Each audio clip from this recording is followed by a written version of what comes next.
Cash বুকের next যে পয়েন্টটা নিয়ে আমি ডিসকাস করতে চাই, that is post dated check.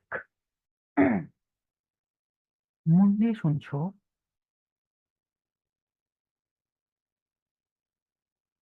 Post dated check.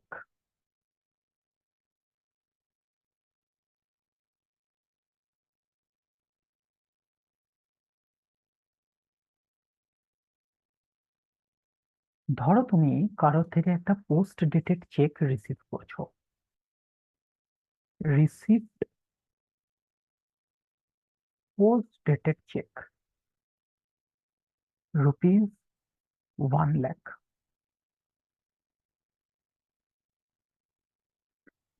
দেখো, নর্মালি আমরা যখন চেক রিসিভ করি আমরা দেখি যে সেটা ডিপোজিট হচ্ছে কি হচ্ছে না। কোয়েশ্চেন সাইলেন্ট থাকলে আমরা ধরে নিই যে ডিপোজিট হয়ে গেছে। বাট পোস্ট ডেটেড চেকের ক্ষেত্রে তুমি যতক্ষণ না ডেটটা আসছে তুমি ডিপোজিট করতেই পারবে না। ধরো তুমি চেকটা রিসিভ করেছো কবে? ফর এক্সাম্পল, তুমি চেকটা রিসিভ করেছো April 20-তে, বাট এই চেকটা পোস্ট ডেটেড চেক এবং লেখা আছে যে April 27 ডেট দেওয়া আছে চেকটাতে। তো April 27-এর আগে তুমি চেকটা ডিপোজিট করতেই পারবে না। অ্যাজ আ রেজাল্ট April 20-তে যখন তুমি চেকটা পেলে, তুমি সেটা চেক ইন হ্যান্ড অ্যাকাউন্টে পাঠাবে। তোমার কাছে আর কোনো অপশন নেই, তুমি ডিপোজিট করতেই পারবে না, ব্যাংক নেবেই না 27 তারিখের আগে। হ্যাঁ। তো যখন তুমি April 20-তে চেকটা রিসিভ করলে, চেক ইন হ্যান্ড অ্যাকাউন্টে চলে যাবে। সো ক্যাশ বুকে কোনো এফেক্ট আসবে না। সিঙ্গেল কলাম হোক, ডবল কলাম হোক, কোনো এফেক্ট আসবে না।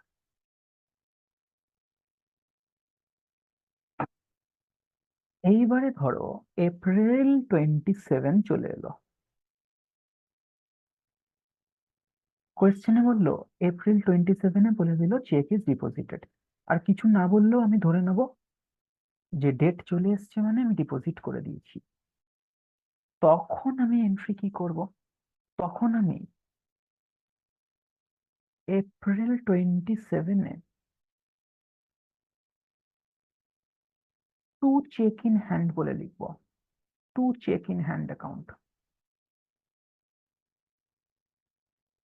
Two cheque in hand account, এবং ব্যাংকে বসিয়ে দেবো 1,00,000।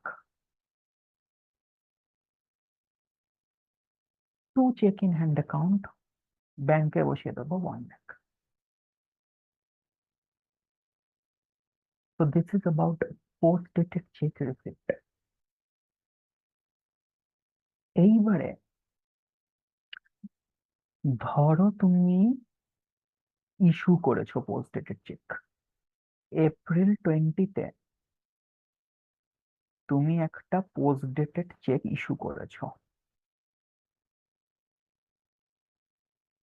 ইস্যুড পিডিসি, সেম অ্যামাউন্ট রাখছি 1,00,000। তুমি ডেট দিয়ে দিয়েছো চেকটাতে April 27-এর, এবং অবভিয়াসলি তুমি চেক ইস্যু করছো মানে কাকে ইস্যু করবে? তুমি তোমার ক্রেডিটারকে ইস্যু করবে।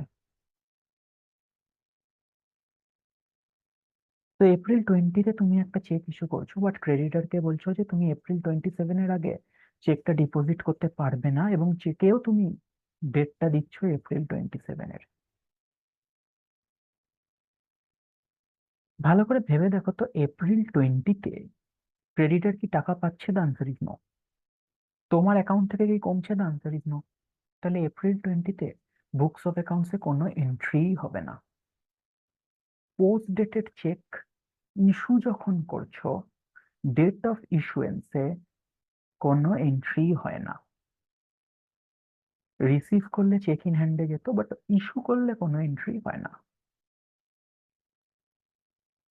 যখন April 27 আসছে, তখন আমি কি এন্ট্রি পাস করব?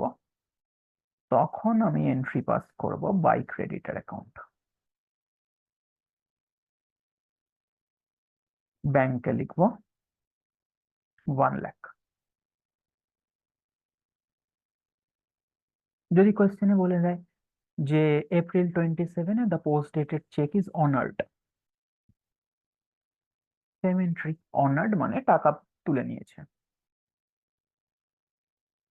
তো আমাকে যেটা করতে হবে, পোস্ট ডেটেড চেক ইস্যু হলে নো এন্ট্রি, তারপরে যখন ডেটটা চলে আসবে আমি বাই ক্রেডিটার করে দেবো। কোয়েশ্চেনে বলে দিক দ্য চেক ইজ অনার্ড, না বলে দিক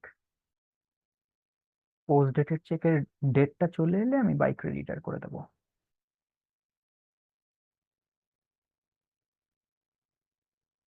আচ্ছা, পোস্ট ডেটেড চেক ডিসকাউন্টিং করা যায় সেই কনসেপ্টটাও আমরা করেছিলাম, এবং এই কনসেপ্টটা আমরা ক্লাসে করেছিলাম। এর জন্য তোমরা একটু কোয়েশ্চেন নাম্বার যেটা রেফার করবে সেটা হলো